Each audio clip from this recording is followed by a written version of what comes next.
స్వామి వివేకానంద గారి ఔన్నత్యం.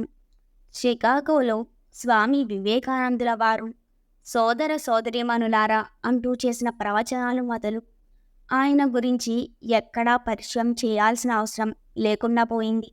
భారతీయతను ప్రపంచానికి చాటి చెప్పిన మహామనిషి శ్రీ స్వామి వివేకానందులు. బంధానికి రక్త సంబంధమే ఉండనక్కర్లేదని, ప్రతి మనిషి ఇరుగు పొరుగు వారికి ఆత్మబంధీకులే అనే ఆలోచన చిగురింపజేసిన వారు స్వామి వివేకానందులు. వివేకానందుల గురించి తెలిసిన ఒక విదేశీ వనిత స్వామివారిని వివాహం చేసుకోవాలని కోరిక కలిగి వారిని ఇలా అడిగింది: స్వామి, నేను మిమ్మల్ని పెళ్లి చేసుకోవాలనుకుంటున్నాను. అప్పుడు స్వామివారు, నన్ను మీరు ఎందుకు పెళ్లి చేసుకోవాలనుకుంటున్నారు అని అడిగారు. ఆవిడ ఇలా అంది: నేను మీలాంటి కొడుకును కనాలనుకుంటున్నాను స్వామి అని.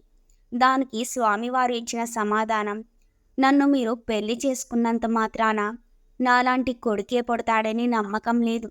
అంతకంటే నేను మిమ్మల్ని అమ్మ అని పిలుస్తాను. మీరు నన్ను కొడుకుగా భావించండి.